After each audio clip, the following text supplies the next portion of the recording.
right, guys. Thank you for getting on. Time is currently 6:10. So the Spencer White team again. Thanks everyone for joining. I have a couple of people with me. Antonio, adding to the screen now, and then we also have Joe and Cass as well, so they'll be joining in a little bit. But so just again, this is our company town hall, so we'll be covering a lot of things. So please make sure you're paying attention. One thing, if everyone can um, put their names in the comments, just so we can do attendance, so that way we're all on the same page. So for those who don't know, I'm Dave. I am the director of operations. Antonio, you might have to mute whatever other device you have showing this.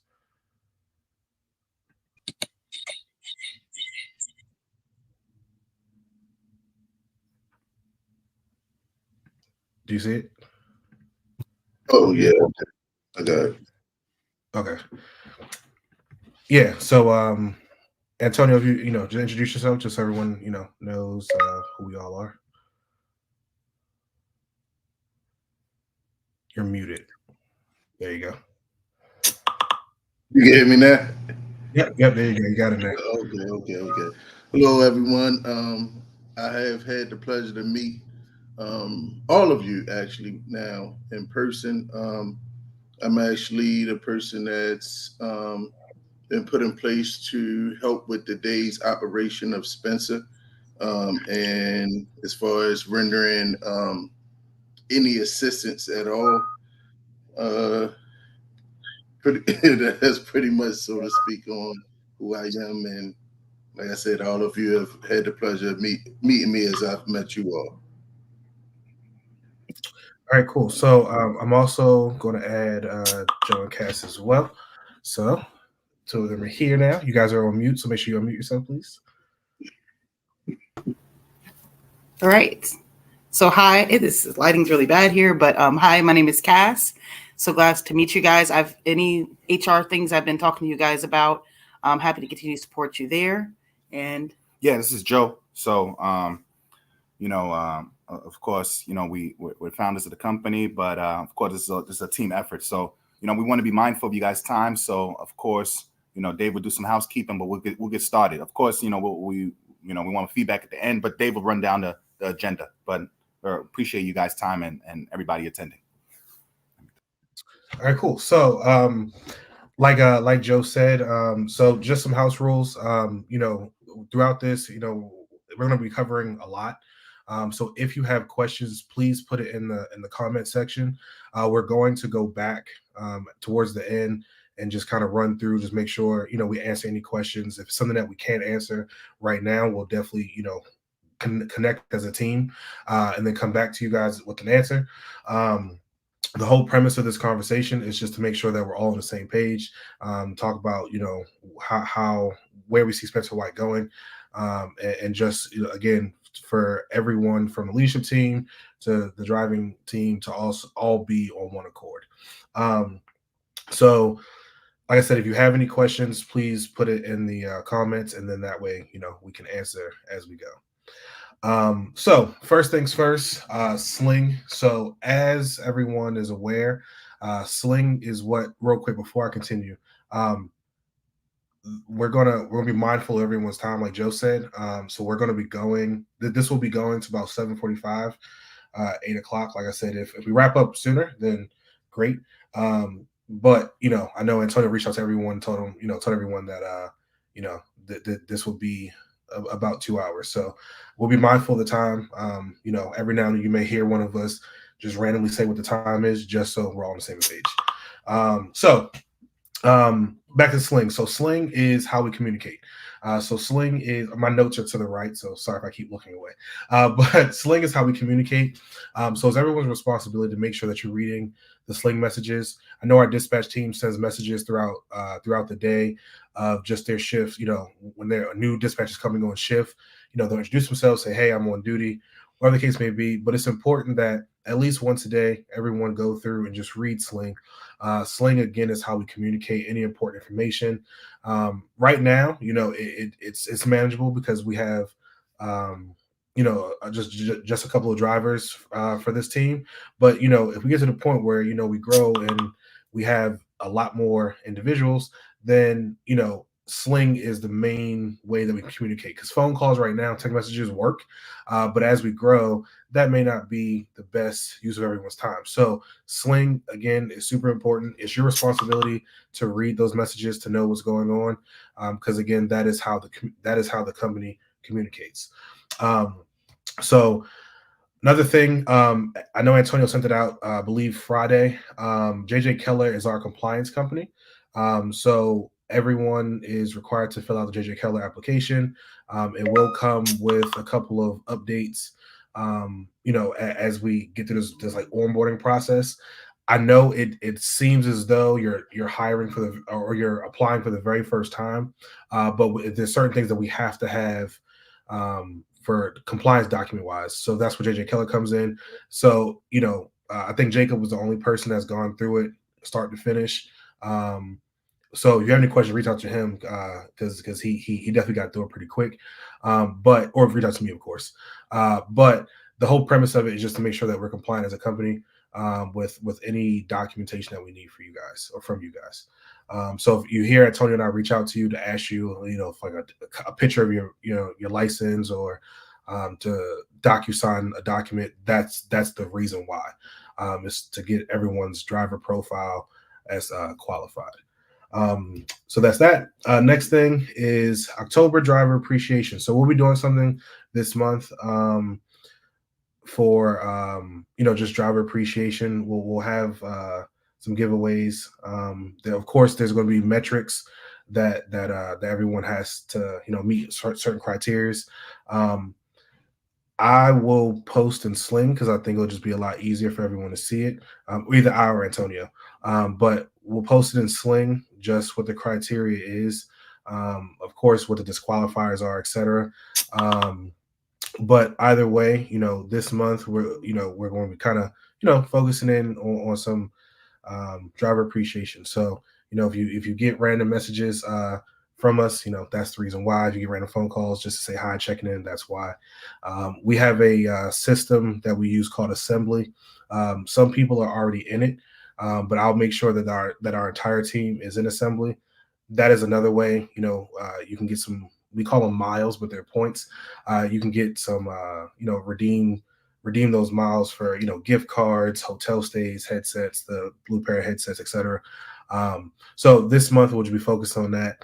A slew of in addition to the other things we always focus on, but just be on the lookout for that as well. So this is why it's important to make sure you read your Sling messages. So I'm going to pass it off to Antonio, and he'll talk for some time on some things. Again, if you have any questions while we're going through this, please go ahead and post them in the comments. And if we don't answer it right here live at the end of this, after we're done, going through what we're going through, then we will, go through the questions and answer anything. So, Antonio, I'll pass it off to you.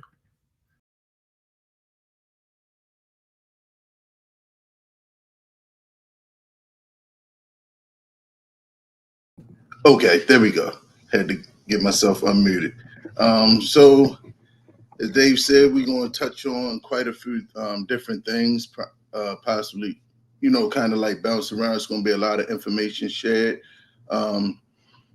This will be everyone will be able to go back and view it for anything that you may miss.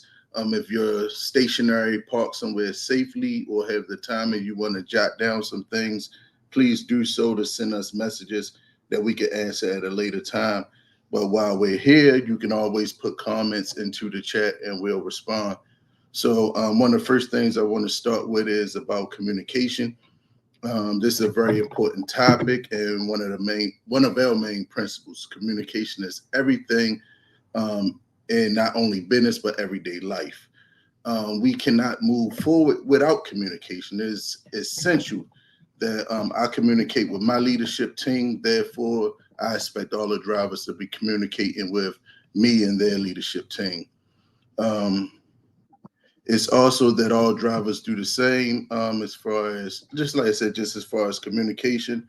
Uh, therefore, it's always, I'm sorry. Therefore, it's always drivers. Excuse me. I apologize. I had all this stuff crammed up, all my notes and everything. So I apologize for that. Um, if something happens that affects the on-time delivery or pickup of any loads, example, trucks, issues, traffic, sickness, DOT situations, anything that will put you behind schedule, the first thing that you should do is contact dispatch. Once you contact dispatch, you can reach out to me if you don't get your results from there, and then from me, that would be Dave. If OTR driver driving on the side dealing with ENA, still communicate with dispatch. After dispatch, there will be ENA, and then you can communicate with myself and Dave as well. If something happens that affects the on-time delivery or pickup of any loads, example, truck issues, traffic, sickness, situations, anything that could put you behind schedule, again, make sure you contact dispatch. That's very important because dispatch can get a hit of it. Once they get a hit of it, they could contact whoever need to be to put in a delay or so forth. But we cannot stand for let anybody, go without communication, because that's how we get behind the curve. And everybody know in the business of logistics, it's very important and essential that communication is open for on-time deliveries. For relay drivers, anybody driving on relay, which is Amazon, no driver should be contacting ROC themselves. Nor should any driver be leaving the Amazon yard because a guard shack told them that the load was canceled or whatever it may be. If so, let's say your load's canceled, just like they say, but they say you can't go in the yard. I would ask that you pull outside the yard and pull over immediately. That way you could contact dispatch, and then just sit there, hold tight until dispatch give you some feedback as far as what to do next if the load was truly canceled and when you can actually leave. This is the type of communication that must happen, and there's no room as of this point for anything otherwise. Also, every driver has a company phone inside their vehicle. So if anyone from leadership calls, it should be answered. If you're on your break, yes, that is excused. That's your time your downtime. However, once you go back on duty, as soon as you're on duty, you should be returning that call. Give you an play devil advocate here. Just imagine if something was wrong with your check. If something was wrong with your check and you're contacting me, you're contacting payroll, Dave, or whoever, and we're not communicating back with you, that would be a no-no for you because, it affects your pockets, it affects you personally, individually. So when you're not responding or having open communication with the company directly, you also then affects the company and the company's financial aspect and standpoint. So that's why we're asking you to make sure you please communicate as far as that's concerned. We have come up with a system to help everyone maintain a better form of communication. There will be a room in Sling for driver check-ins. Every driver must check in daily in this room by no later than 12 noon. The only thing that will be needed is for you to check in. It's just to state that this is such and such. This is Antonio. All is well, running on time. Just something simple as that is good.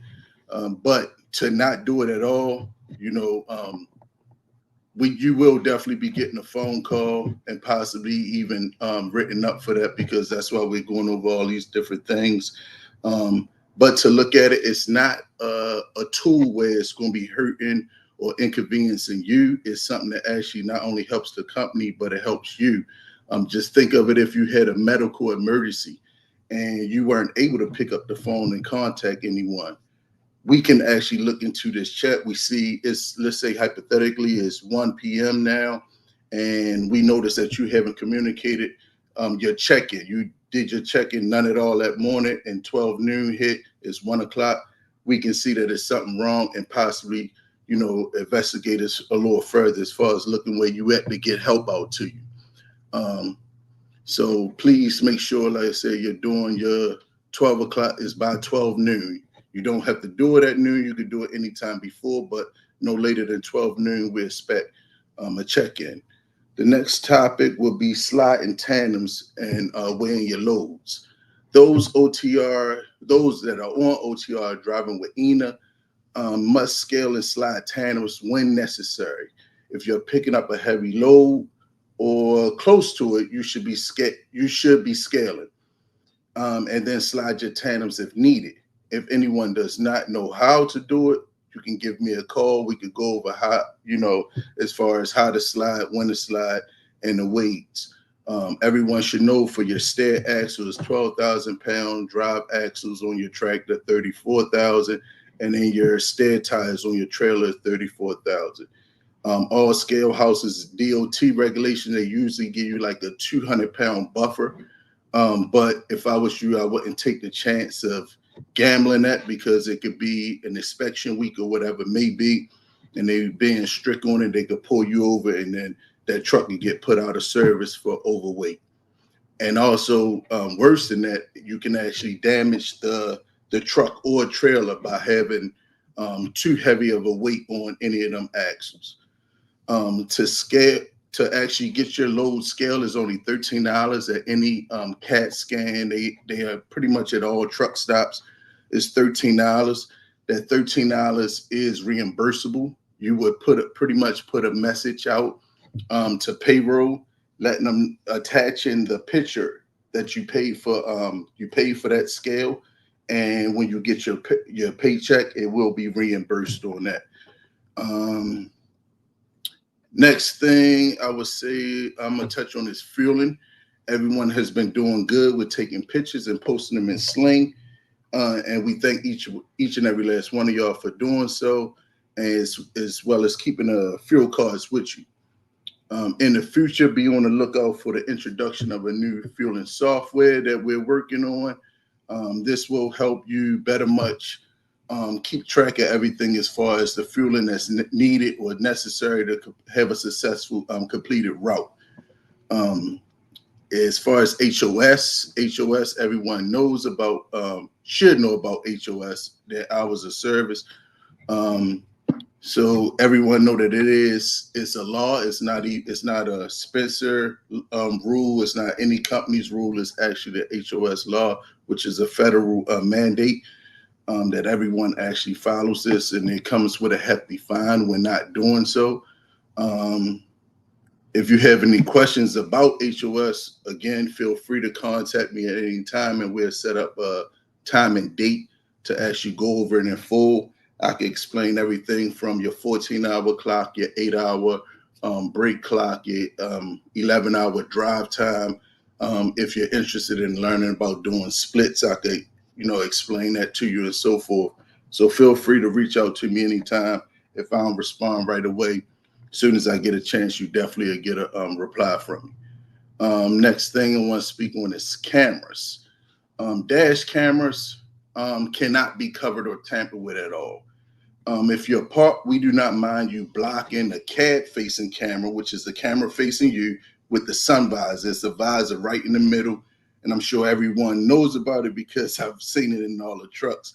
Just pull the visor down when you're going in the back, when you're doing like your 10-hour break or whatever it may be, anything with your personal time. We don't mind you pulling that down.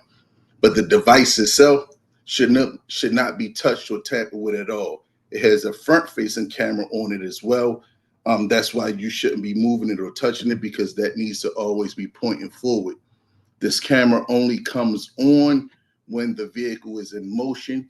If the vehicle is not in motion, that camera's not on.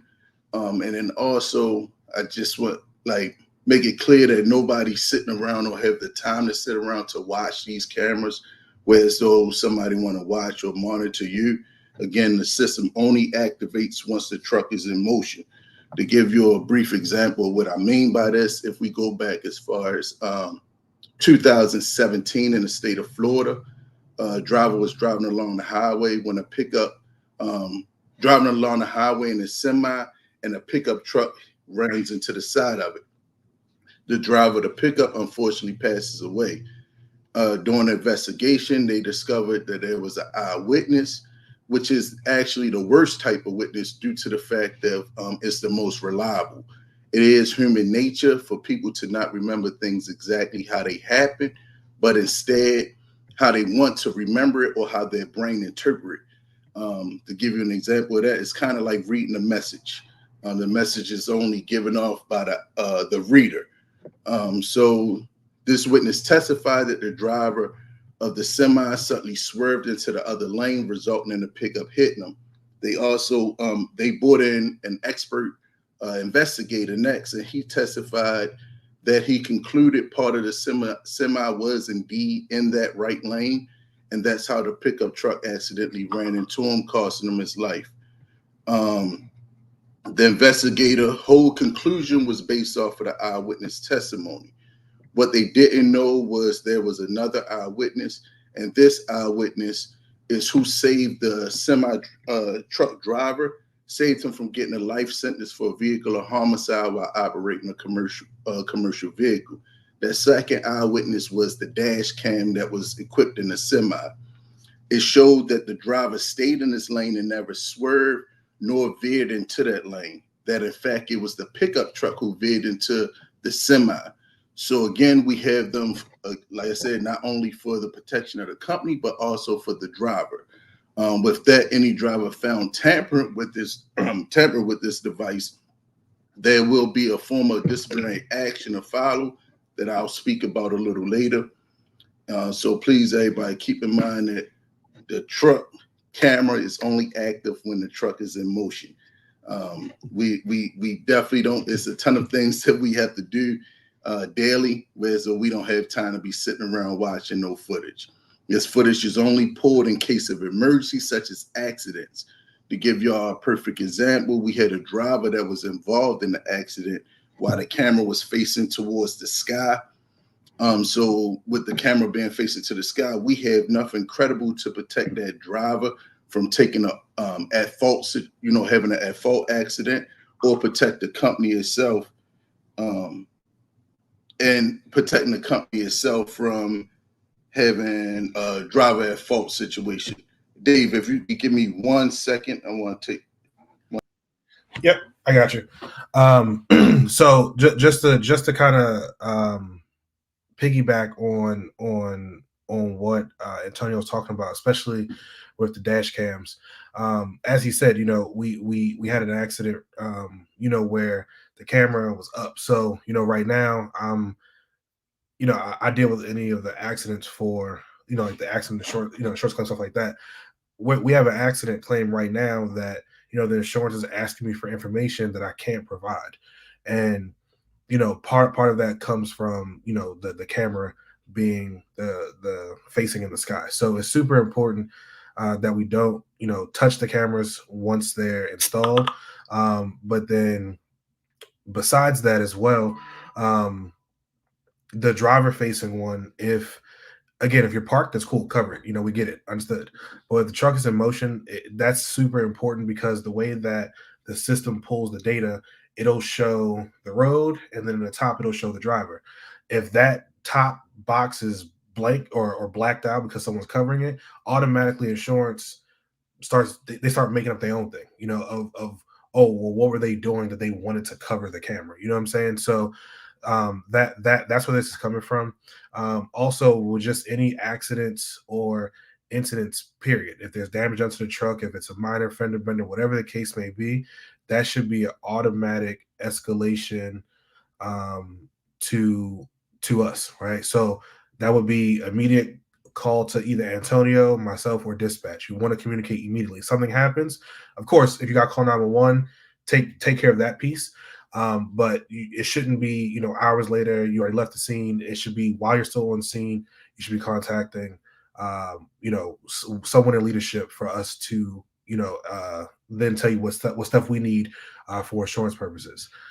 So I know Joe kind of wanted to add to that. So Joe, I'm going to add you up here as well. Okay, perfect. Appreciate it. Thank you, Antonio and Dave. And I know I'll pass it to Antonio after this. So just to reiterate, just the whole team here, of course, you have Dave for the operations. Myself and Cass as the founders, and then Antonio is helping on making sure just on a structural piece, communication piece as well, day to day, and you'll get a lot of communication from him. And then also, who's not here is Leon. Leon handles a lot of fleet in the background, so when your truck breaks down and things like that, Leon is, if you guys have spoken to, I'm sure you have, he's the one that handles a lot of the making sure you get back rolling. So he's the fleet guy.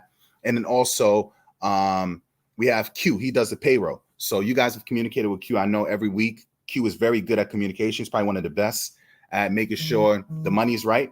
So that's something that we pride ourselves on. So what I'll touch on is I know Dave and Antonio probably touch on some of the stuff with fleet, but I'll touch on some of the payroll aspect of things. So a couple things before I even get to that. I just want to just highlight some things that Antonio and Dave both said. First is two things, and it's about regarding the gas, the software on the gas specifically. I know Antonio mentioned that. So we are looking into the software where the biggest expense, as you guys know, or I don't know if you know, I'm going to assume you know, but I don't like to make assumptions. The biggest expense a lot of times in the trucking industry is fueling. That is the biggest expense a lot of times. And along with repairs and things like that, but insurance, of course, that's another big expense. But when it comes to we need to figure out a way to where you're not just gassing at will, right? So where this software that actually Antonio brought it to our attention, this software that we're going to demo is going to let you know when to gas. So you cannot think like you're in your car, right? There's a way where it's cost efficient and the best time to gas, whether it's the beginning of the week, whether you get to a half point, even when you get to a quarter point. But we shouldn't just be gassing all the time. It doesn't make sense financially just to be gassing just when you feel like gassing, right? Now, again, this is all educational piece when it comes to there is a certain way to gas, right? Believe it or not. So this software will let you know when to gas. It takes the thinking out of it, right? So that's something we're working on. We'll keep you guys updated, but I just wanted to highlight that point. It's going to tell you, hey, at this point, you should be gassing. So even if you think you're supposed to be gassing and you don't need to gas, we will not gas. We will follow the software. So continue doing what you're doing now, but once we roll this software out, it's going to let you know when to gas. And again, the reason why we're pushing that forward is not to say anybody, doesn't know how to gas. It has nothing to do with anybody. It has everything to do with the business and letting us know when to gas. That's number one. Okay, so we'll let you know when that software rolls out. David or Antonio will reach out to you guys. It'll probably come from Antonio as the first communication. So I just want to highlight that. That's number one. Number two, as far as having these daily check-ins, again, this is not a micromanaging, way of thinking. This is a way of where check-ins happen so we can jump in front of things, to be more preemptive, to be more ready for, if things happen. So, for example, if you get sick on the road, right? Or, something's happening with the truck, anything regarding, number one, your safety, right? Because you got to get back home to your family. And number two, the operations of the business to make sure money keeps coming in, right? Because I don't look at this like employee-employer. We don't look at this as like a employee-employer relationship.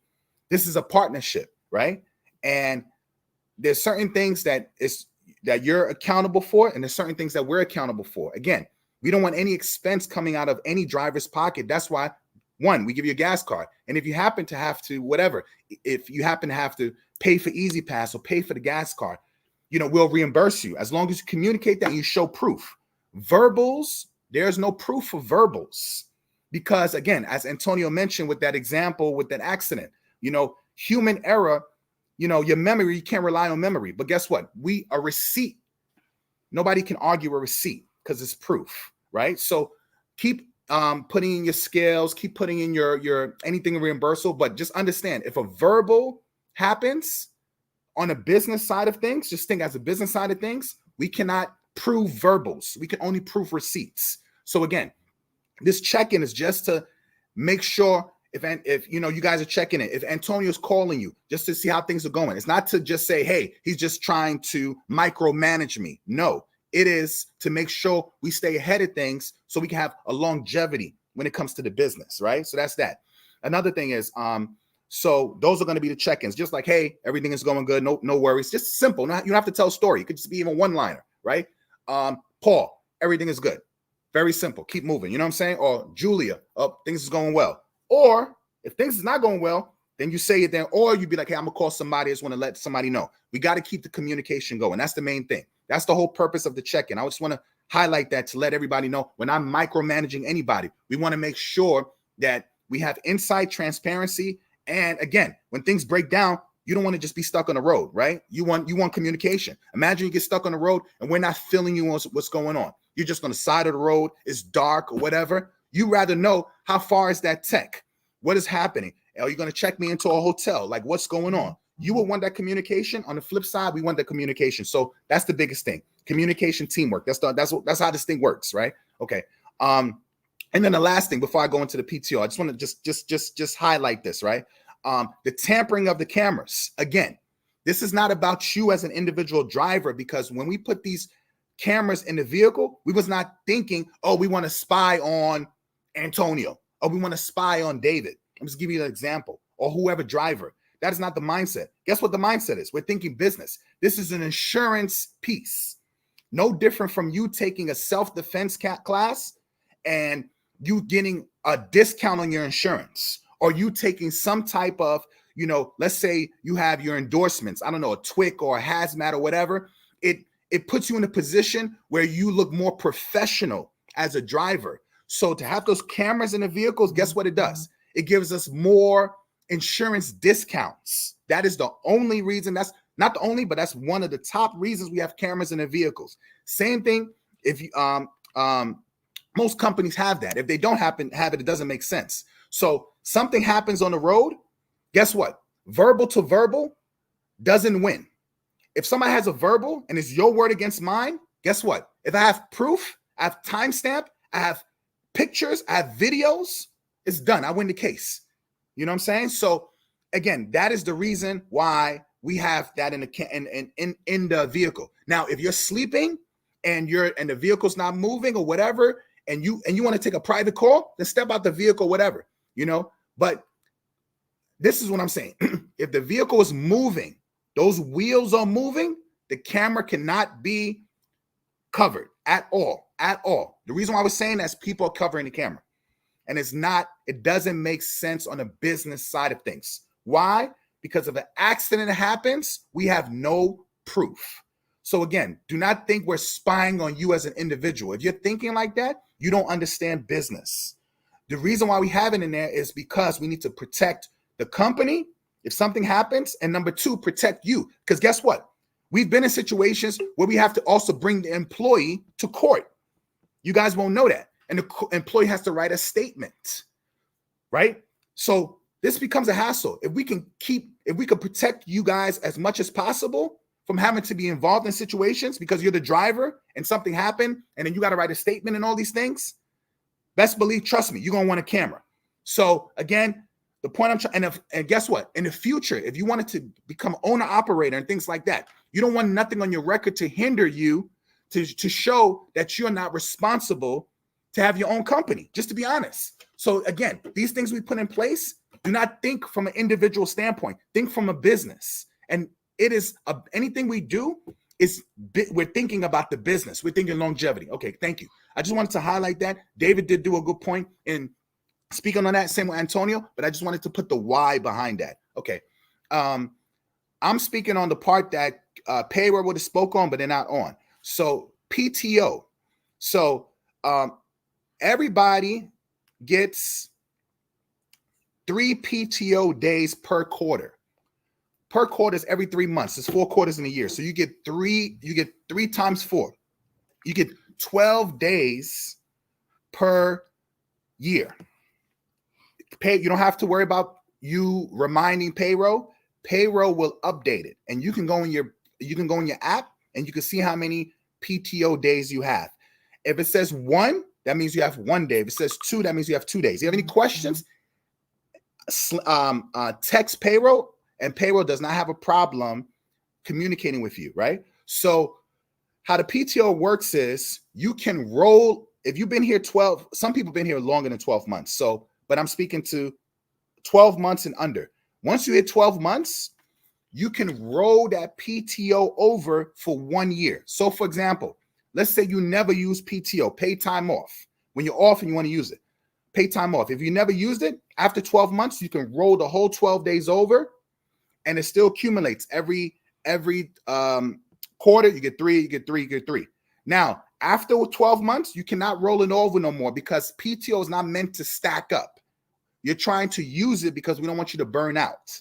So it's after a year is use it or lose it. So let's say now you're here the second year and you figure, oh, I'm gonna stack my PTO. Now you get to the second year and you got, let's say, double 12 times 2. You have 24 days. By the time it comes to December 31st, you're gonna lose it all. So I recommend we put it in place for you to use it. We don't want you working every single day of the year and not enjoying your family. Most companies don't even offer PTO, let alone, like explain it to you. What they do, they give you an employee handbook. You're responsible to read it. Whether you know it or not, doesn't matter. But we want to explain it to you so nobody can say they didn't know. So again, after 12 months, it rolls over one time. After that, it doesn't. It's use it or lose it. You get 3 days per quarter. All right. So regarding the PTO, how it works is you have to put it in 2 weeks in advance. You cannot say, hey, I'm going to use PTO next week. No, because we have to plan. For example, let me just use an example. If Paul is out and Paul wants to use PTO, I'm just using Paul. He didn't do nothing. I'm just using his name. Let's say Paul wants to use PTO. Paul cannot say, hey, I'm going to use PTO next week, Q for payroll. That's not how it works. You have to, in a text message, 2 weeks or sooner. It's better to let us know sooner. You, the driver, let's say Paul, I'm using Paul as an example. Paul, Q, payroll, Antonio, and Dave, all 4 of you guys, for visibility, not verbal, visibility, because we need proof. So you, payroll, Antonio, Dave, put all of you guys on the text messages. Hey, I want to use PTO this day. More than likely, as long as everybody's not out, it'll get approved. Another thing is we're not going to approve PTO if it's more than 2 people out at the same time. For example, let me use Paul again. Let's say Paul is taking PTO a certain week, but now I'm just going to use Julia. Julia wants to take it that same week. Julia may not get approved because Paul is out, right? Because we don't want that many people out. So, and we'll communicate that. Hey, somebody's out. We may not say their name because, privacy reasons, but hey, somebody else took this, but you can use it another day. So, again, we don't want everybody out the same time, right? Makes sense. What we're saying makes sense. So the main thing is put it in early as possible to get those days. Another thing is there's certain peak seasons we cannot use PTO. It's not like, hey, PTO, I can use it any day. As long as I let them know 2 weeks in advance, I can use it any day. Not in this business and not what we're doing. So these are the times where you could choose to be off, but you won't be paid. So PTO to be paid, you cannot use it the last 2 weeks of November, which is right around Black Friday, going into the holiday season. So the last 2 weeks of November, the whole month of December, the first week of January. So pretty much from mid-November, the last 2 weeks, whatever that Sunday is, the last 2 weeks of November, all the way to the first week of January. Why? Because that is peak season. That's when we can maximize in this business because a lot of freight is being moved around that time. So why would we have less trucks on the road when we can make the maximum amount of money? Doesn't make sense. You can use it 3 weeks in January, February, March, April, May, whenever. July also. There's 2 weeks in July. You cannot use PTO. There's a prime season that we have relationship with our partners, Amazon and some other people. So during that time, you cannot use PTO again during those times. But anytime outside of those times, you can use it. So to be clear, last 2 weeks of November, whole month of December, first week of January, cannot use PTO. You can be off, but you won't be paid. 2 weeks in January, cannot use PTO. So again, Any other time you can use it. Put it in advance. Now, if you decide, hey, I'm going to be off, and you don't put it in, then you're not going to be paid, right? So it's best you communicate way in advance, and that helps everybody. Okay, the PTO rate. This is a standard rate for everybody because you're not working. And keep in mind, and you can fact check me and Google it because we do our research and everything is backed by data. Most companies don't do PTO. So what we do is we pay a flat rate, $275 for that PTO. If you use PTO, so it's not on the tier basis because you're not here, you're out. So it's $275, and you can only use it for 5 days max. You cannot use PTO for 6-7 days. We don't do that. It is 5 days. So let's say again, you want to use 10 days, and you want to just use 2 weeks in a row, and it's not during the peak seasons. Let's say I want to use it in February. Okay, no problem. Let us know way in advance, and you can't use like 10 in a row. You got to use like 5 days 1 week, 5 days another week. So again, 5 days in a week. That's pretty simple. Any questions, talk to payroll. Just sling them. They'll let you know. I think we talked about the reimbursals. I think payroll has been very good at making sure everybody gets their money back. You know, I haven't heard any discrepancies or anybody complaining about, hey, you guys owe me money. It hasn't happened. All right. So that's that. Make sure I'm touching on some other things. And then I got a list here. 1 second. Talk about PTO in advance. All right. How many days? We talked about that. Explain reimbursal. We already talked about that. Okay, yeah, perfect. So so really, I just wanted to highlight those things. Another thing is, I'm sure Antonio will talk about it as far as if, again, the goal is to, this only works if money keeps coming in. Yes, that's the way this only works. Now, Antonio is probably going to talk about it, but there are times when again, this is a partnership. If you affect the business's income, then, Antonio is going to talk about that. But again, if you're communicating and there's no issues about anything, then you're staying ahead of things and not feeling like, oh, I have to check in. No, it's not that you have to check in. What you're doing is, this is partnership. Partnership is constant communication. That's why we're having this town hall. And we're not just giving you a book to read and say, hey, it's your responsibility to read it. And we gave it to you and sign off on it, which most people don't do. That's why we're taking the time out, respecting your time to make sure we clear up any questions, clear up any assumptions. And if you do have questions, this is the time, of course, Dave will let you know where you can post and we'll make sure we address it. And if we can address it, we'll give you the answer. We'll make sure we circle back and make sure we get the answer to you. But the goal today is to get questions answered and clear up any question marks or blankness or any like you need clarity on something. That's what this is for. But appreciate your time. I'm gonna pass it to sorry, Cass. I just wanted to comment on just the relationship. Joe was saying partnership. There is protection in employee-employee relationship. There are protections there. So that's why we want you to check in, because you don't have to be responsible to fix the truck if something goes down. We fix the truck if something goes down. We make sure you get your paycheck. We make sure insurance is covered. We make sure the fuel is there. If you need it, Easy Pass. These are things that you do not have to take care of yourself as an employee. As you know, that there's owner operators out there, they have to fit the bill all on their own, right? So there are protections within an employee-employee relationship that you are experiencing. So having a check-in once a day while you're out is part of that contract, right? It's a kind of part of the contract to say, hey, I want to be a W-2 employee. I want, you guys to take care of me a certain way. I don't want to be a contractor where if something happens, I have to be the person that has to have that burden of cost and responsibility on my back. All I have to do is report it. I have a dispatch line to call. I have people to support me. So it's a contract, right? So in exchange, I'm going to check in. I'm going to let you know how this truck is doing, because it's not my truck. It's a company's truck. I'm going to check in about the truck. I'm going to check in about how I'm doing, because I am in contract with this company. And then there are certain benefits that come with that.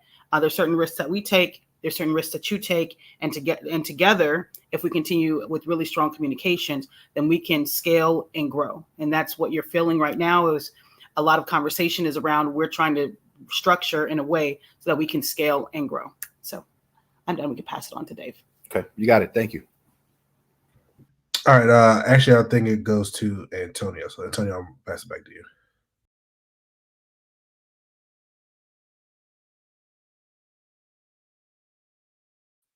Okay, all right. I had to get myself unmuted. Yeah, I'm going definitely. I'm about to touch on what Joe was just speaking on as far as some of the things that are about to be that's going to be in place for lack of communication or things that affects the company overall financially. Before I get to that, I'm sure everyone know, but please keep your driver's license and DOT medical card with you at all times. Um, this shouldn't even be something that we have to ask because it's something that everyone should know that they need to do and have to do. DOT are very, very hard on CDL holders for not having their documentation on them at any given time. If you do not have your driver license on you and you get personal vehicle, and that comes with a $500 fine. So they're just letting you know that those type of things that are in place is just not when you're driving or when you're working. It can affect you as well outside of work. So that just lets you know how serious the government take it as far as DOT or people that's in the logistic business. So to get to what we were speaking about as far as fines or things that's going to be enforced, I first want to say that everyone should know that in life itself, there comes evolution. Everything evolves and becomes better or find different ways to get to a particular goal with not deleting certain steps to get there, but to improve them. So here with that at Spencer White, we're involving as well. Um, some things that we've done before, we may, tweak a little bit to do differently, or we just may change it all together and take something out and add something in. And that's what I'm about to speak on now. And it's always for the better of the company and the growth of the company, which in turns benefits the drivers as well. Those drivers that are on board to actually grow. So throughout this whole time of me mentioning these disciplinary actions, we have structured a fine system like any other logistic company. And like Joe said, you can go anywhere, and if you need to fact check this, or if you've had your license for a while, you know how other companies have their stuff orchestrated. And they are very, very strict on certain things. Well, these things that I'm about to name, whereas though the fines are hefty and they lead to termination without any heads up. So the system that we have in place is going to be some fines that come. It's going to be some disciplinary actions that come with a $250 fine. To give you an example of this is poor planning. Poor planning is kind of a large umbrella, but to give you some examples of that, it could be any driver-induced lateness, late arrivals, or to a pickup or delivery, arriving late for your shift, overslept, lack of communication issues. Any of those things are all under the poor planning umbrella. Because as far as lateness, if you always plan to be early, you can never be late. Always give yourself like a 2-3 hour buffer because you don't know what can happen. Traffic, anything can happen, and then you're calling and you're saying, "Oh, I'm stuck in traffic." But we look and we see that you were an hour away from your stop, and you didn't start driving to get to that stop an hour. Within an hour, that falls underneath for the poor planning umbrella because you didn't plan to get there successfully or be on time. Other finable offenses will be unauthorized person or pet in the vehicles, alcohol, any type of drug or narcotics, and excessive driving after your shift. To elaborate more on that, drivers must stay within a 10-mile radius of their last stop. If for any reason you need to go outside of this radius, it must be approved by myself first and then Dave second. To sum it up, these offenses, any offense that negatively impacts the company financial, are going to be finable offenses. Not are going to be, they actually take an effect to be finable offenses. Like Joe was saying, if it affects the company, is hitting the company pocket. We're the ones having to pay for, or more so Joe and Cash are the one that's having to pay for everything. And with them paying for everything, it's not fair that they have anyone underneath of their the umbrella of the company, whereas though you're doing things to make the company move in a backwards direction instead of a forward direction. So these type of things, if anyone have a neglect for them and think that, okay, they just going to tell me straighten up, tighten up, or do better, that's no longer going to be the case. They will come with a financial fine. Like I said, it's going to hit your pockets. And before I go any further, as far as that, I'm going to give Dave or Joe, I'm not sure if any of y'all want to touch on that topic before I move away, because I know that one's a very something serious that we're putting in place now. Yeah, so I would add to that. The the whole premise, like Antonio said, for example, like if someone's late, we either have to then pay for that, as far as whether it's to pay the driver to be out longer. Sometimes brokers charge us. For Amazon, if you're running on Relay, we get our performance score gets affected by it. So there's some type of monetary thing that we have to give out, or lose on, which is another reason a little bit more in depth of why we're doing the fines. Joe, if you want to add to that, or Cass, I know we're all up here right now. So yeah. So just to add to that, because again, I want. Oh, you may have to mute your phone, whoever's not talking, because there's an echo. So again, I don't want there to be any confusion about this, right? Because we've been doing this for some time. Anybody that wants to know, you can verify with Paul, right? So, and I don't want you to verify with Dave or myself or Antonio. You can verify with Paul, because Paul is out there and he can verify everything I'm going to say. The goal is not to take money out of anybody's pocket. And you can see that because why? We don't say, hey, Easy Pass, that's on you, right? We give you that money back. Nobody can ever say that we owe anybody money. You cannot say that, because Q is very, very thorough. He goes above and beyond. Everybody is a witness to this. Q would hit you individually and let you know what your pay is before you even get your pay. A lot of companies don't do that. We give you you have ADP. You can see ADP yourself. Why does he need to tell you this is your pay? Verify. He does it week in and week out. He's been doing it for like 3 years, 4 years, consistently every week, 52 weeks out the year. So we make sure the money comes in consistently. Paul can attest to this. The reason I'm using Paul, because Paul's been here the longest, and he has even taught us some things, right? So he's a veteran, and nobody's bigger than a student to learn, right? And as Antonio mentioned, we need to evolve. You don't evolve, you become a dinosaur and you die.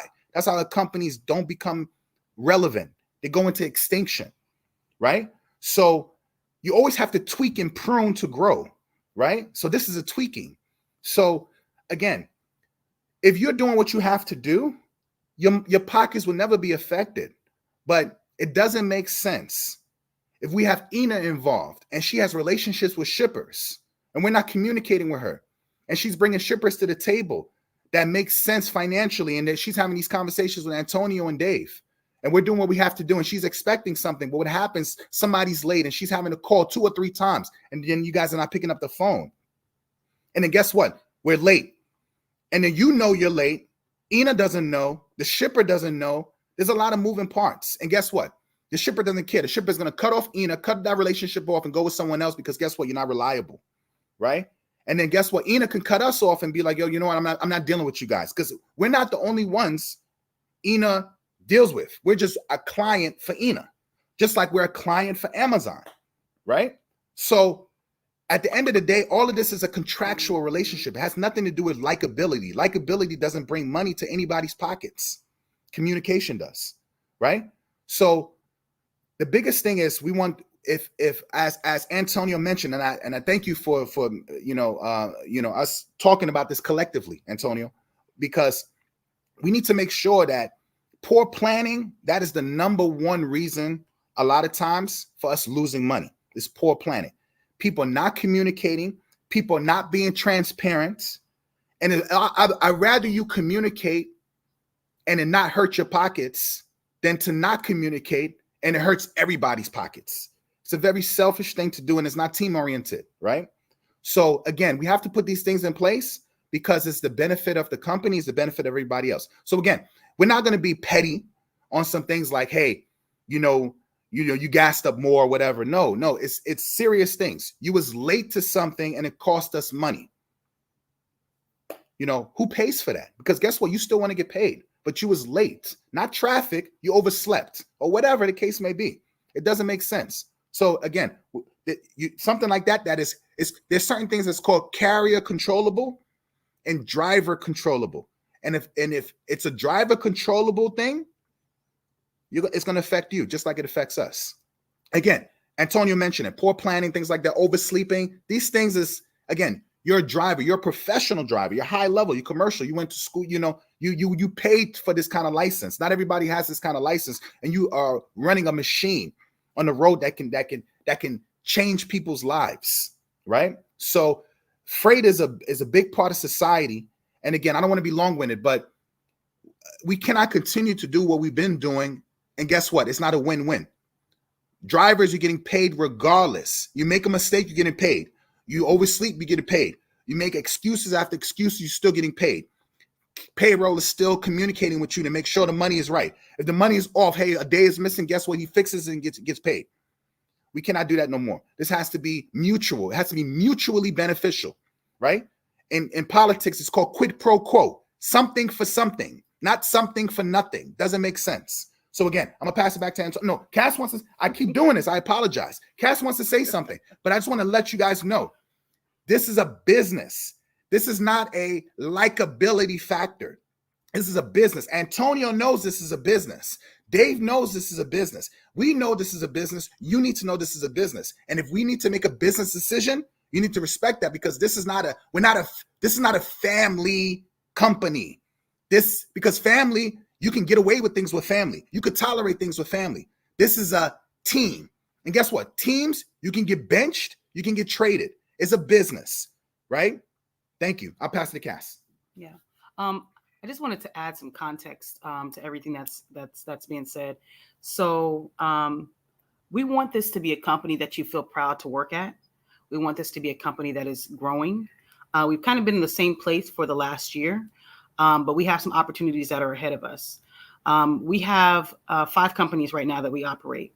Spencer White, we have put more money into Spencer White than any other company. Easily, probably 4 to 5 times that amount, because we see a vision. People like, Paul has started with us from day one to go get our first truck. Yeah, he knows. Yeah. And we talk about Paul a lot because he's taught us so much, but you can see in the restructure, you can see in bringing in Antonio and having, him has the support. And of course, Dave has been here as well. But bringing in an additional person just to focus on the growth of this company was a part of our strategy. We sat down 6 months ago and we re-strategized. We brought in a consultant. We looked at everything. We looked at our books. We looked at what potential. We started talking to some people about new contracts, new things that we can do, and things that will be more lucrative for you all, things that will be more lucrative for us.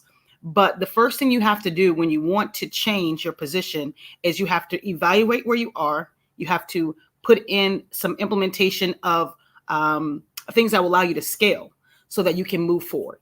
And that's what this goal is. We have to implement things like everybody's not a problem, right? You guys are, overall great to work with, but we have to implement things so that we can have expectations across the board, right? It's kind of like having a credit score, right? We want a predictability factor with working with our company. Predictability factor is we want to always be on time. We say logistics is time and place. We always want to be at the right place and early and in a safe way. Like, we want to be a predictable company so that when we sign on with larger companies, we bring on outside, we want to move into the owner operator world, right? We want to bring on more team members. We want to be known more. And in doing this, we have to position ourselves now to put the disciplinary actions in place. Not so much because y'all need it as much as if we bring on other people, they're going to need that. So it's all a part of the strategy. So if you're already doing what you need to do and you're not getting a bunch of phone calls from us saying you need to do this, this, and this and that, then you're probably doing a very good job and you don't need anything. But if you are getting a lot of calls, chances are it's because you're not lining up with the strategy that we're trying to implement in the direction that we're trying to go in. So I just want you guys to understand that there is context to this. It's just not like we just woke up one day and said, hey, we're going to bring on Antonio and then we're going to start putting in some rules and some disciplinary measures. No, we're positioning ourselves for growth. And a lot of that growth is going to be coming in 2024. That's why we have to get it together now, have everybody on the same page so that when we get there, we can all be in a place where we're proud to work, where we have a wonderful reputation, where if someone would literally want to recruit you just because you said you work for Spencer White. And that's because of how you all carry yourself as a team. So yes, we've been moving as individuals in a lot of ways. You just go out there, you do your thing, but everyone moves as an individual is not going to work long-term. We have to start moving as a team, and that involves communication, that involves accountability both ways, and it involves a strategy. And so that's where we're moving towards is tightening up so that we can have a strategy to make more money so that we can invest even more money into this company and make it grow so that Spencer White becomes a household name. Good point. Good point. If you need an employee handbook, you can always reach out to payroll and they will give you that employee handbook and you will see everything in writing. Yeah. But I'll pass it off to Dave. We will pass it off to Dave. Cool. All right. Thanks, Joe. All right. So I'll be kind of going over some stuff that Leon. Well, this is a part of the fleet, or this is about fleet, I should say. I can give as best examples and explanations I can, but if you have further questions past this, definitely reach out to Leon tomorrow. And just hit him through Sling or text him, and he can answer a little bit more in depth. But so the first thing, I kind of already talked about it earlier, but we just want to just reiterate: make sure you're reporting any accidents or damages to the truck at all, right? Or period. So if something happens, you want to report it. If you sideswipe one of those yellow barriers, report it. Whatever happens, report it. As Cass said, to the point that no one's in charge of putting fuel in the truck as far as physically paying for it or physically paying for easy passes as an example. When it comes to damage on the truck, nobody here can say, oh, it's not that bad, right? Like that falls back on the company to make the decision because the trucks belong to the company, right? So if there's a situation that there is a minor fender bender, that still needs to be reported. It can't be you as an individual look at the truck and say, oh, that's good, and keep moving. That's not how this works. Because what happens is you may say, oh, that's not bad. But then, let's just say hypothetically, you sideswipe someone, not that much damage. You and the person get out, you guys talk. Oh, no, we're good. The other person says, oh, yeah, no problem, no worries. Yeah, we're good, man. You're good to go. You hop back in the truck, you drive off. What's going to happen is that person is going to then report it anyway, because now they want the cash, right? They're going to report it anyway. Our insurance is going to reach out to me and say, hey, Dave, on this day at this time, this truck number or VIN number, plate number was involved in an accident. Can you send me over the information that you guys have for the accident? And now I'm scrambling because I don't have an answer because it was never reported to any of us, right? So I just want to reiterate, it does not matter how insignificant the damage may be to you. If there is anything that happens, the truck makes contact with anything else, trailer, trailer, wall, sign, doesn't matter. If the truck makes contact with something that's not supposed to, it needs to be reported. Our dispatch team, should be the first line, and then, pass it to, if they don't answer, then Antonio. If he doesn't answer, then it escalate to me. If I don't answer, then go to Joncast. Or really, after Antonio, go to Leon, and then Leon then go to me. If it's, if for fleet related directly. Like I said, I just want to stress that, there's some damages on some of our trucks that was not reported, right? I know some of the trucks had pre-existing damage, which, we knew about those, but there's some additional things that's happened. I know Antonio reached out to those individuals, so, that's already handled and dealt with. But just moving forward, you want to make sure that you are, checking that. So that kind of goes right into line with pre-trips and post-trips. So yes, everyone is assigned their own truck for the most part. Every now and then, truck goes down. We got to play Tetris sometimes. But for the most part, everyone is assigned their own truck. So what happens is some people get in the mindset or the thought process of, oh, well, you know what? The truck was good yesterday, so I know it's good again today, right? Everyone should still be doing a pre-trip and a post-trip. It's imperative, one, because it's for your own safety, right? So you want to make sure that truck is safe for you to operate. There's been situations, you all know who you are, that you guys have not taken a truck out because you did a pre-trip and felt it was unsafe, right? The only way that happens is by doing a proper and doing it to begin with, doing a proper pre-trip. That's the way you can catch those things, right? We've had situations where you're doing a pre-trip and you find the tires flat. Cool, you let dispatch know. Dispatch gets Yards team to come out. We change the tire and get you going, right? These are things that we want to get ahead of, right? So back to the money part of it. I'm pretty sure you guys know this, but if you don't, now you will. Any on the road call. So what I mean by on the road is you're out on the road, something happens on the side of the highway, we got to call someone to come out to you. It's going to be 3 times the price of what it will be if we could handle it at the office. Yes, the office is physically on the road, but at the office, we already have these connects with these different vendors that they'll come out to us and charge us like shop prices basically to take care of it versus, you being on the side of, 81 and you need help, right?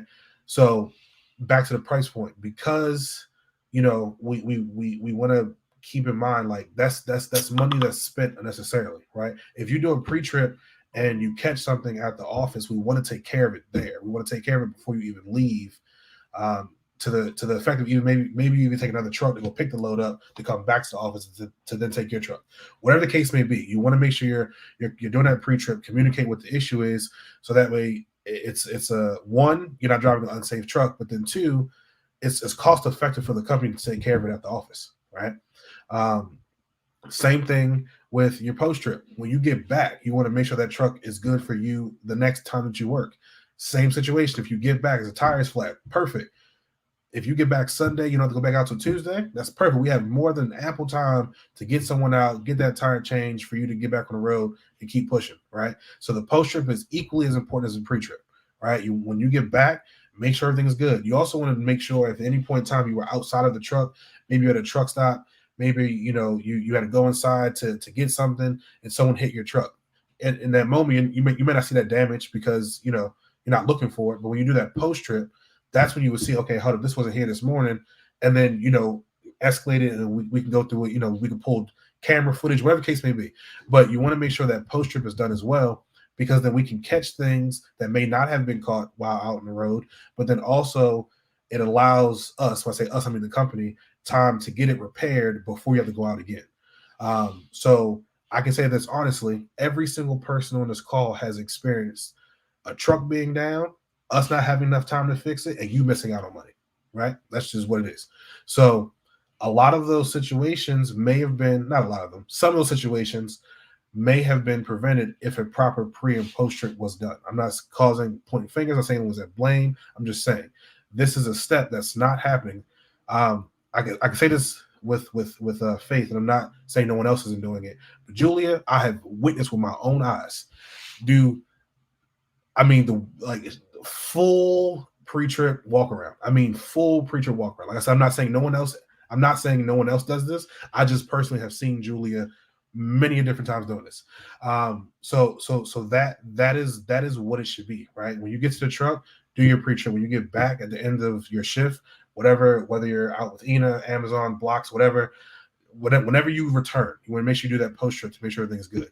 Now, a lot of this meeting we've been talking about accountability and visibility and transparency. There is a pre-trip and post-trip room in Sling. I don't know if it's there yet, but it will be. It'll be Spencer White pre-trip, post-trip. When you're doing your pre-trip, post-trip, you want to make sure you post in there, hey, post-trip for 1004, right? Just throwing out a number. Take any pictures of any pre-existing damage, right? Because you want to document, you want to cover yourself. So when you're doing a pre-trip at the office, if there's damage on the truck, take pictures of it. Doesn't matter if every single pre-trip picture is the exact same photo. Doesn't matter. You want to do it to cover yourself, right?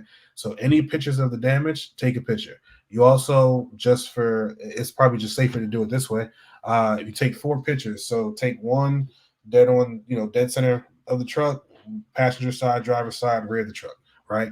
And then if there's any damage, focus on that damage for a 5th picture. Again, this is for accountability. It's also to cover you, right? So if something happens out on the road, then or not if something happens on the road. Let's say you're swapping trucks with 2 people. The person before you damages the truck, doesn't say anything. You get a truck, you do a pre-trip, post your pictures. Then we can see, that's strange. Using fake names here. Bob post a picture of damage, but John didn't post pictures of the damage on his post trip. So now we're not going to talk to Bob because it's during the pre-trip. We're going straight to Jonathan. Hey, what happened? There's pictures on, the damage on this truck that wasn't there before, etc. It holds everyone accountable for what they're doing. So like I said, that'll be an addition. We call Spencer White pre-trip, post-trip room. You want to make sure you post your pictures there. It should be 4 pictures, and then the 5th picture should be a close-up of any damage. Along with that, we are going to have a fleet. I think it's called repair request room. So if you have, a matter of fact, Antonio, I'm gonna add you just so because I know we'll talk about this. If there's any issue with your truck, yes, I know right now, and I don't, when I say issue, not in the extent of like, you have a flat tire or the truck broke down the side of the road. Not talking about things like that. I'm talking things like your cigarette light doesn't work, or your refrigerator doesn't work, or the light on the passenger side, or the headlight on the passenger side doesn't work. Stuff like that. Things that won't physically make the truck not move.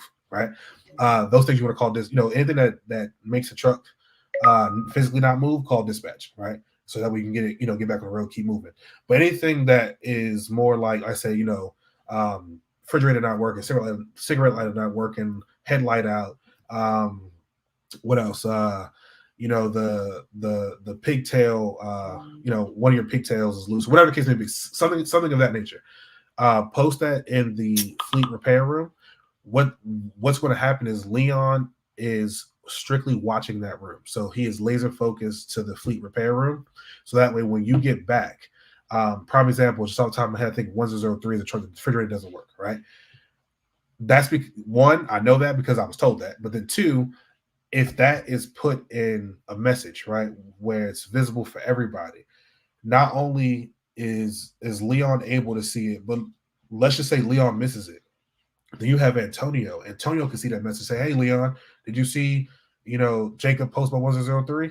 Oh, no, I didn't see it. Okay, cool. Now you can jump on it. If Antonio doesn't see it, maybe I'll see it. If I don't see it, then Joe will see it. If Joe doesn't see it, Cass will see it. You get what I'm saying? It'll be so many eyes on that problem that you're reporting that it won't go missed. I personally, and I can say this openly and honestly, I know there's a lot of issues with the trucks that you guys just deal with, right? And it really shouldn't be like that, right? It should be, if something's wrong with the truck, you report it, we get it fixed. So this is to bridge that. This is to get that, to kind of delete that mindset of just deal with it, right? We went throw that away. As Cass said, as we grow, as we, Antonio said it as well, as we expand, as we evolve over time, we want to be a better us too. And when I say us, a better us as a company. So with that fleet report room, if there's an issue with your truck that is not an issue that won't allow the truck to move, of course, post it in there so we can start addressing those issues. Like I said, refrigerator, APU is another good one too, right? If the APU doesn't work in your truck, let us know that, right? Like that's something that we need to know, so that way we can then do what we have to do to get that working again. So those are just different examples. And again, if you have a little deeper questions in this, Leon will probably be a better, or Antonio may be better to answer those. But the whole premise, the mindset behind it, like I said, it's we want to evolve to be better as well, right? So especially when it comes to those lower, I don't want to say lower priority things. For example, cigarette lighter. That it should be working, right? At this point blank period, it should be working, right? So if it's not, let us know. What we've done in the past, as far as like calling someone, just texting one person, it can get lost, right? Things get forgotten, things get lost. Something else may take precedence, and then it completely slips someone's mind. Posting it in that room, that way everyone has visibility. That way everyone can be held accountable to say, hey, so let's say it's three of us or four of us in leadership. If all four of us miss that, that's a different conversation. Somebody, at least one person should catch that someone reported an issue with their truck, and then we can also help escalate that to Leon as well. You as well, if you don't see an answer, if you post, let's say 4 o'clock in the morning, and you don't get a response by 6 o'clock at that night, reach out to someone, right? Put it again, post it a second time, post it a third time, put red emojis around it, put emojis around it like, hey, this is my 5th time saying this. Whatever the case may be, it's not to be smart or disrespectful, but the same way we want to hold you all accountable, we want to be held accountable too, right? And I can speak on behalf of Fleet when I say this. We want to be held accountable too, right? If there's an issue with your truck and we're not addressing it, like that's something that definitely should not happen. So like I said, that Fleet room, it will be called Spencer White Fleet Request. What should I say? Spencer White Request Fleet Repair. Boom, that's what it's gonna be called. I'll make it right now so I don't forget that. But yeah, so anything wrong with the truck, just post it in there. I'm gonna be mindful of everyone's time. It's 7:26. So Antonio, I'll pass it off to you. And then I think after Antonio, I think that'll pretty much wrap it up for the most part. I'll probably bring Joe, Cass, myself, Antonio back on to answer any questions. I haven't seen any questions in the chat yet, so if you do have questions about what we've gone over so far, go ahead and start posting them in the chat so we can, we'll post it up on the screen so everyone can see the question and we'll answer it accordingly. If it's something that, again, we don't have the answer for right now, we'll take it back, get the answer, and then, come and put it back out there to you guys. So Antonio, I'll pass it on to you. All right. So speaking on like what Dave was saying as far as the pre-trip and post-trip, following up on that, I do want to add that we are going to start doing random truck audits when you come back from doing your trip. You're going to be home for a few days or something. You're subject for a random truck audit just to assure that you're doing what you're supposed to do when you leave. Is such as like right now we have a thing in place where when you come back, you should be turning off your kill switches. You should be hitting both of your kill switches until we're able to find out what's the issue as far as drainage of the batteries. Like Dave said, if it's the APU or so forth, or it may be another internal issue. So with that being in place, we want to make sure that you're doing your part so that your truck can be healthy and keep rolling out there on the road, so that you won't get nowhere and it breaks down and then you're stranded and we're trying to figure out how to get your truck repaired and get you back home. So that will be in place. A lot of you may have noticed that your trucks was actually cleaned recently. We're going to start trying to have the trucks cleaned quarterly. With that being said, we also expect you to do your part, such as when you're leaving, to take all of your personal items out of the refrigerator, because when you hit the kill switch, we don't need nothing going bad or spoiling in there. If we check the truck and it is something in that in the refrigerator, we will be throwing that stuff away. We had an incident recently where a real bad odor was coming from a truck to the point where walking near it, you could smell it as if something was just like dead or something. And it was really bad. And come to find out, it was a bottle of coconut water that someone left in their truck. And it really had the truck reeking to the point where we had to leave the doors open and the windows open, spray it down and everything to try to get that smell out of the truck. So like I said, what Joe and Cass said, as they say, they are what I would say some of the most caring individuals as far as their team under them and trying to give them everything that they need to win, such as just like I said with this truck cleaning. They're putting forth putting things in place to help make it better for you or make it better for everyone. So it's only right that you return that favor by doing your part to keep the business moving and, and showing your appreciation for what they're doing and setting in place to make things better for everyone. The regenerating the trucks, I've noticed that that's starting to become an issue. I put a post in Sling for everyone to watch a video on that. Some trucks, so what regen is it's a part of your DEF system, and a part of your DEF system is your DPF. The DPF is pretty much a filtration system that burns off what's called soot, and soot is just it's like a carbon particles that builds up on the filter. Some trucks do it manually and do it on their own, but sometimes there may be issues where something internal going on with the truck where it doesn't perform itself. But what the truck does is it'll give the driver a warning where on your dashboard it'll pop up and it'll say suit need, well, suit, no, they say region needed, and they will say suit level high. Once you see that on your dash, you should be performing a regen. I can go over with anybody, if you ever had that situation, explain to you how to do it. You can watch the video on it. It's really easy to do it. It's just as simple as finding a safe place to pull over where you have about an hour of time, because it could take anywhere from 15 minutes to an hour to do. When you pull over, what I would say, if this situation happened, first thing first, communicate. So we'll go back to that piece. You need to communicate, reach out to dispatch, reach out to myself and so forth to let somebody know that you're faced with this situation. So because we know it's going to take about an hour before you get back moving, just in case we need to make phone calls as far as the route that you're on, if you're on a route or you're supposed to be picking up. But once you pull over somewhere safe, it's just as simple as hitting your cruise control button to turn that on, turn the fan on, and holding down the regen button. Once you do that for a couple seconds, sometimes it's only about 3 to 5 seconds, maybe 6, you'll notice your RPMs rev up to about 1,000 RPMs, anywhere from 1,000 to 1,500 RPMs. That'll go on for like an hour. You may notice that the thermostat actually goes up as well. That's not an issue. It's supposed to do that because, again, it's burning off all them carbon particles that built up on that filter system.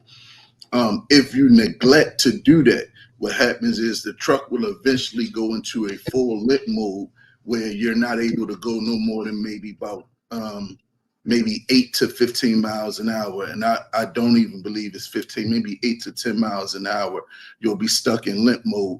And then the repair for that will cost anywhere from $2,000 to $3,000. That's just for the service. That doesn't count labor or any parts that they have to do. They just look at it, it's going to be about $3,000, and then they'll tack on their whatever labor they're going to charge, and it may varies from different state to state.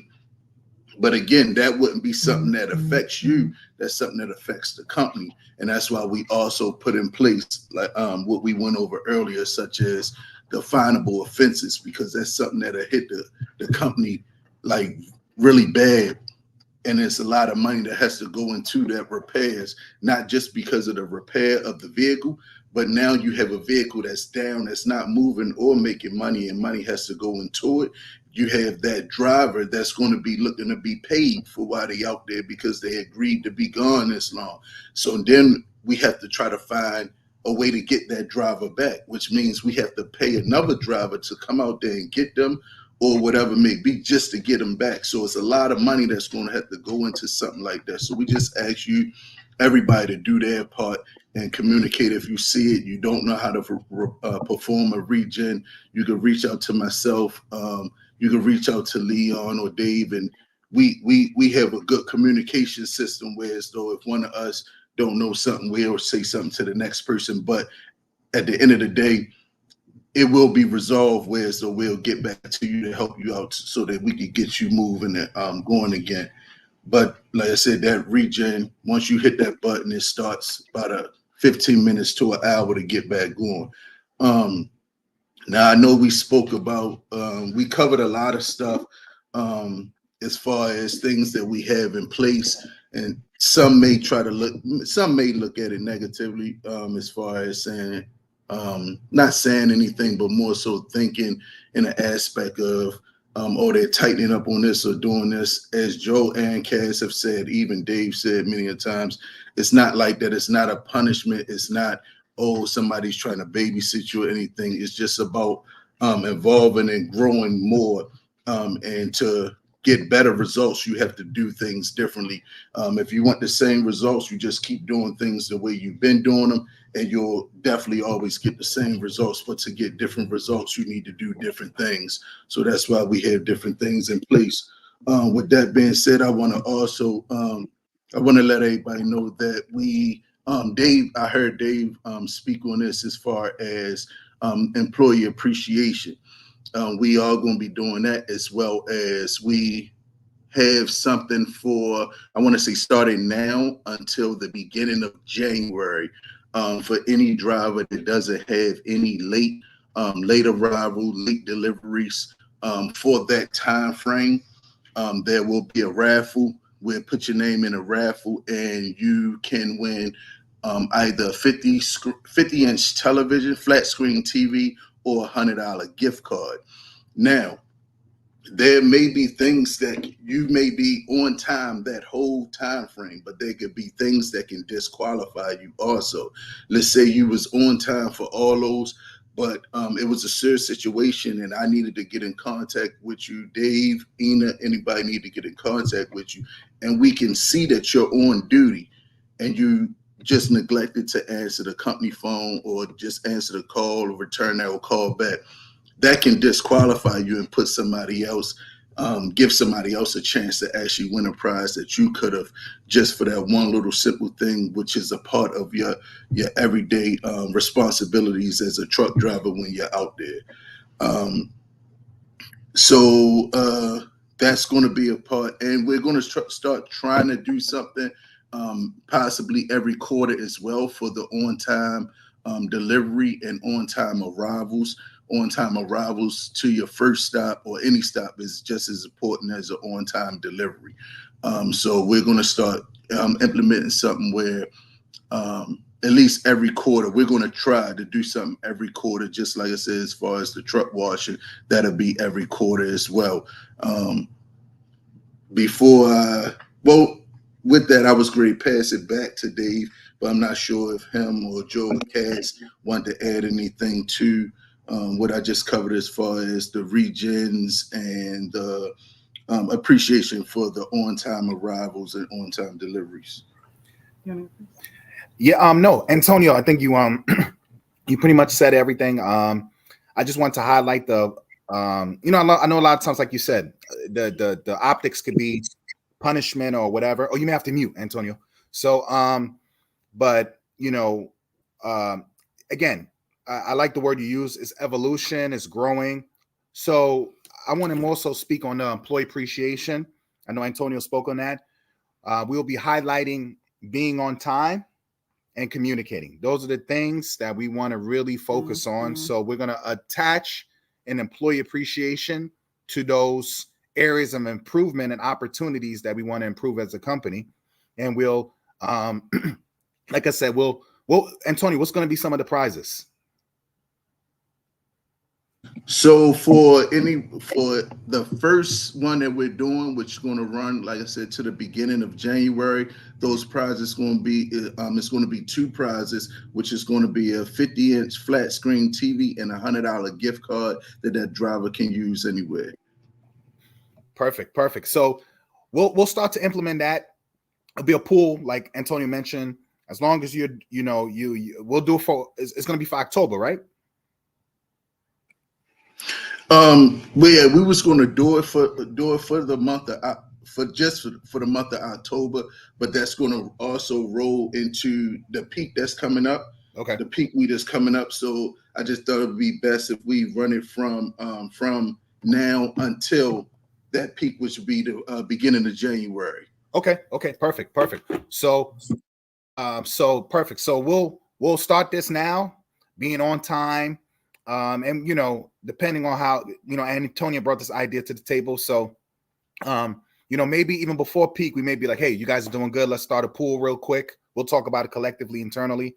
And just to have something where you guys win something, and then keep it going. You know what I'm saying? Again, communication and teamwork and being on time is key. Another thing I want to highlight, I don't think anyone has had this issue, but we've had other on another company we had. Please do never, if you have to rest, if you feel tired, fatigue, or anything like that, of course, you guys do a great job managing your own bodies. Please don't pull over on the side of the road. I used to think that it was okay for trucks to pull over on the side of the road. You see trucks just pulled over on the shoulder. Nothing's wrong with the truck. It's not like there's a repair. They just pulled over to sleep or to get on a phone call, whatever, to take a leak. Maybe that's not the right way to say it, but they want to use the bathroom, right? Please do not do that. That is very dangerous. So I do want to say this. We have implemented this in another company. I want to put it here. If you are pulled, not by the cops, if you just pull over on the side of the road, I'm not talking about a rest stop or gas station. You just pulled over the side of the road and there's nothing wrong with the truck and you're not checking nothing. You're just pulling over to sleep or whatever, and something, and we find out, that's automatic termination. We have to get aggressive with that, only because I've seen those accidents personally, and it gets bad where cops get involved, DOT, highway patrol, and they're asking questions. There's nothing wrong with the truck.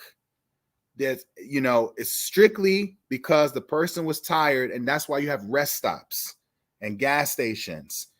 Again, please do not do that. Nobody's ever been in that situation, but I just want to highlight that. But again, we're going to start appreciating the drivers more, but we need to put some things in place. But, definitely thank you for bringing that up. Cassie, you have something?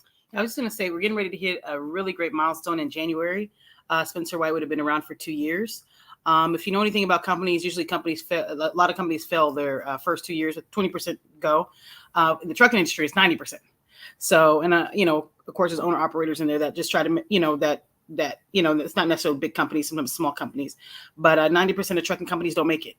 So we just want to appreciate you guys that we are going to hit 2 years. At 2 year mark, you receive a lot more respect within this industry. So your insurance rates drop, people listen to you more, companies are more willing to, sign you up for dedicated lanes. It's just a huge, huge milestone. Yeah. So we have been planning for this. So this is just huge that in January we'll hit that milestone, and we will be able to gain some of the privileges that longer standing trucking companies are experiencing, and we'll have access to some things we did not have access to before. Yeah. So that means you will have access to some things we didn't have access to before. So we just thank you guys for riding this out with us. There's been a lot of learning on our parts. A lot of learning, a lot of mistakes, but a lot of wins. And we're so appreciative that you are a part of our team and that you have been a part of our growth and are part of this journey with us. And we look forward to being around decades to come and in more cities and more states and just doing some really great things. Good though. All right. I'll pass it back to you guys for, Dave, any questions or anything. And I know Julia mentioned something on the side over here about maybe we could touch on that, the 12,000 or something. Yeah, Antonio, you want to touch on this? So I spoke with Julia about this. I'm gonna look into it more as far as if they're doing anything where as though they're giving anybody's with the Kenworths or that sort of thing, that extra 1,200 pound buffer. I haven't heard it, but I'm not going to discredit say that it's not a thing. I will look into it more. And once I look into it more, I will share it with everyone to know that if that is the thing. Okay, cool. So I'll open it up, 7:44. So again, as we mindful of everyone's time. So I'll open up for any questions. Does anyone have any feedback, questions, comments, concerns, issues, barriers? I did make the while you guys post, if you guys have anything, I did make the rooms. So I did comment already in the fleet repair room. Antonio, if you can comment in the daily check-in, just the criteria they need to type whatever, so that way everyone knows what to put in that chat. But I made those 2 chat rooms already, so you guys start using them. I know some people are already out or going out, so all of this does go into effect starting right now. So the pre-trip room, the post-trip room, pictures should be posted in there, and then also with the daily check-ins, all of that goes into effect as of now. So I'll leave it for like another minute or two if anyone has any questions. Cass, I don't know if you're talking to me. But, I was saying we love questions, so please, like if you have any questions, we like questions. We want this space for your questions. Like, please have a question. And then also this is recorded, so give it about 5 minutes after whatever time we end this.